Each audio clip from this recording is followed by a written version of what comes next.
은퇴하면 좀 쉬면서 살 수 있을 줄 알았어요. 연금도 매달 300만 원이면 적진 않다고 생각했거든요. 근데 막상 은퇴하고 나니까요. 이 돈으로는 사라지는 게 아니라 버티는 수준이더라고요.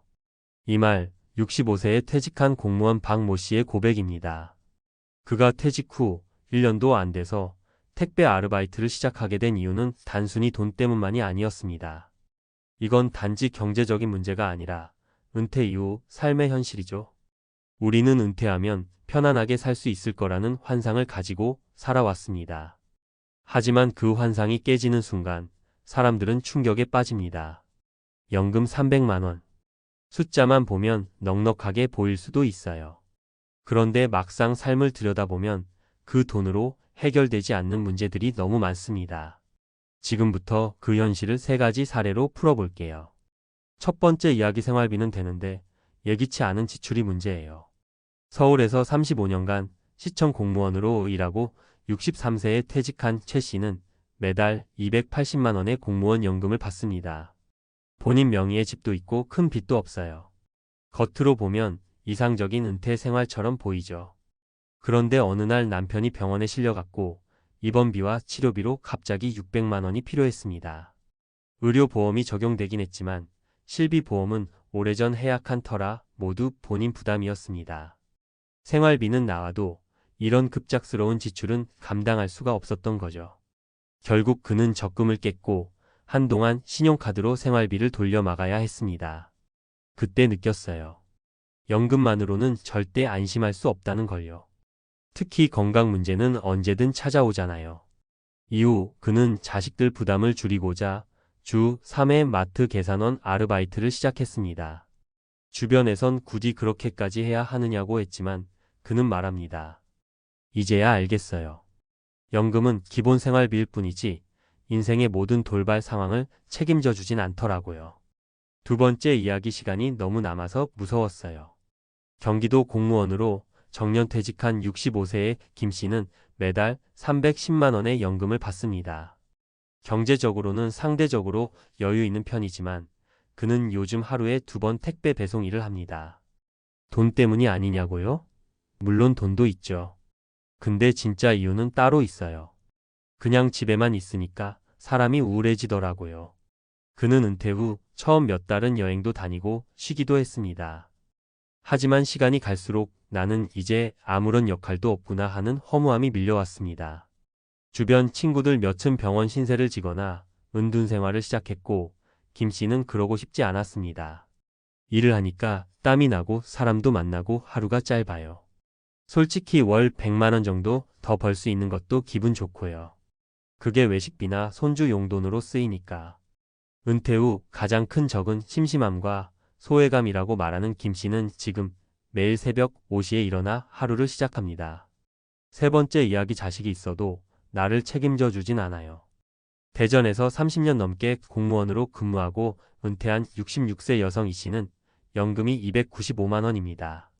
딸 둘, 아들 하나 모두 직장을 잘 다니고 있고 이 씨 부부는 맞벌이로 잘 살아왔습니다. 하지만 60대 중반이 넘어서면서 생각이 바뀌었습니다. 자식한테 손 벌리는 게 이렇게 민망한 일인지 몰랐어요. 작은 병원 수술비와 부모 제사 준비비 등 예기치 않은 일로 한 달 지출이 400만 원 가까이 되던 달이 있었습니다. 처음엔 딸에게 조금 도와달라고 했지만 엄마도 연금 받잖아라는 말에 마음이 철렁했습니다. 그 이후 이 씨는 아파트 청소 일을 알아봤고 지금은 아파트 한 동을 관리하며 매달 80만 원 정도를 추가로 벌고 있습니다. 육체적으로 힘들지만 마음은 오히려 가볍습니다. 은퇴하면 자식이 챙겨줄 거라고 생각했어요. 그런데 현실은 내 인생은 내가 챙겨야 하더라고요. 그래서 우리는 어떻게 준비해야 할까? 이 세 분의 공통점은 뭘까요? 바로 연금이 있어도 은퇴가 끝이 아니었다는 겁니다. 연금만 믿고 편안한 노후가 찾아오진 않아요.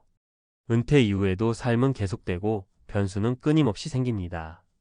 그렇다면 우리는 어떻게 준비해야 할까요? 연금 외에 가벼운 일 하나는 준비하자. 몸이 허락하는 선에서 소득이 생기는 활동을 하나쯤은 꼭 해보는 게 좋아요. 너무 힘든 일이 아니어도 됩니다. 글쓰기, 배달, 강의, 온라인 판매 등 소소한 일이 정신 건강에도 좋아요. 지출 구조를 간소화하자. 은퇴 전에 고정비를 줄여야 합니다. 집을 줄이거나 불필요한 보험을 정리하거나 유흥비를 줄이는 식으로요. 은퇴 후엔 버는 것보다 안 쓰는 것이 훨씬 중요해집니다. 사회적 관계를 유지하자. 이를 통해 사람을 만나고 소속감을 유지하는 것이 중요합니다. 우울증이나 고립감은 돈보다 더 무섭습니다. 이른 생계수단인 동시에 삶의 의미를 이어주는 통로이기도 하니까요. 마무리하며 연금 300만 원 들으면 꽤 괜찮은 금액처럼 느껴지죠. 하지만 실제로는 살기 위해 필요한 최소선일 뿐 안정적인 노후의 완성판은 아닙니다. 연금이 있으니 됐다는 생각보다는 연금 외에 내가 할 수 있는 건 뭘까? 를 고민하는 게 진짜 은퇴 준비입니다. 그리고 가장 중요한 건 일은 돈만이 아니라 존재감과 활력을 유지시켜준다는 사실입니다.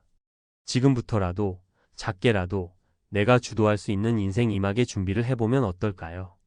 전문가 칼럼 연금 300만 원으로 부족한 은퇴 후 삶, 무엇이 문제인가? 매달 연금 300만 원이면 노후는 충분하지 않나요? 이 질문은 실제 많은 은퇴자들과 예비 은퇴자들이 갖고 있는 생각입니다. 특히 오랜 공직 생활을 통해 안정된 공무원 연금을 확보한 사람들의 경우 노후에 대해 비교적 안심하는 경우가 많습니다. 하지만 현장에서 만나는 수많은 사례들은 그 반대의 현실을 보여줍니다. 연금 300만 원, 결코 적은 금액은 아닙니다. 하지만 문제는 단순한 숫자가 아닌 삶의 구조와 예상치 못한 변수에 있습니다. 이 글에서는 공무원 출신 은퇴자 3인의 실제 사례를 통해 연금의 한계와 은퇴 후 삶의 실체를 들여다보고자 합니다. 그리고 은퇴자와 예비 은퇴자가 반드시 알아야 할 현실적인 은퇴 준비 전략도 함께 제시하겠습니다. 1. 연금이 생활비를 커버해도 변수에는 속수무책. 서울시청에서 35년 근무 후 퇴직한 최모 씨는 매달 약 280만 원의 공무원 연금을 수령하고 있습니다. 주택도 자가이고 큰 빚도 없어 안정적인 은퇴 생활의 대표적 모델처럼 보입니다. 하지만 실제로 그는 급작스러운 의료비 때문에 퇴직 6개월 만에 적금을 해약하고 신용카드 돌려막기까지 하게 되었습니다. 핵심 문제. 연금은 일정한 생활비를 보장하지만 의료비나 수리비, 가족의 위기 등 돌발 변수에는 매우 취약합니다. 특히 60대 이후에는 병원 방문 빈도가 급격히 증가하며 실비보험 해지 혹은 보장 부족으로 인해 사비 지출이 많아집니다. 전문가 조언. 은퇴 후를 위한 별도의 긴급 지출 비상금 마련은 필수입니다. 최소 6개월치 생활비에 해당하는 비상금 계좌를 분리하여 준비하는 것이 좋습니다. 2. 경제적 여유보다 더 무서운 건 시간의 공허함. 경기도 공무원으로 일했던 김모 씨는 월 310만 원의 연금을 받고 있음에도 불구하고 매일 새벽 택배 배송 일을 나섭니다. 이유는 심심함 때문입니다. 이를 통해 땀 흘리고 사람을 만나고 스스로 쓸모 있다고 느끼는 감각이 그에겐 중요했습니다. 핵심 문제. 은퇴 후에는 시간은 넘치지만 그 시간을 채울 역할이 사라집니다. 사회적 소속과 정체성을 잃은 상태에서 공허함과 우울감은 빠르게 찾아옵니다. 이는 삶의 만족도는 물론 건강에도 영향을 미칠 수 있습니다. 전문가 조언. 단순한 수입 창출 목적을 넘어 사회 참여형 활동을 설계하는 것이 중요합니다.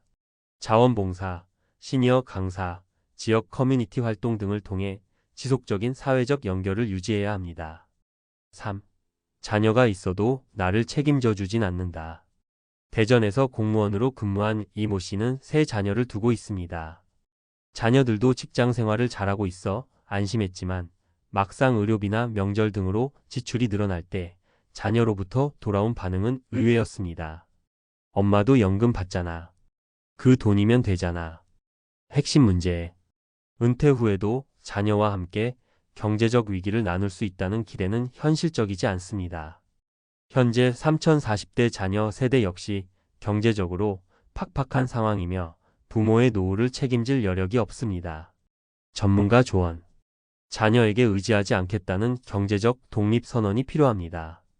은퇴 전부터 고정비 구조를 낮추고 자녀와의 경제적 분리를 서서히 준비해야 합니다.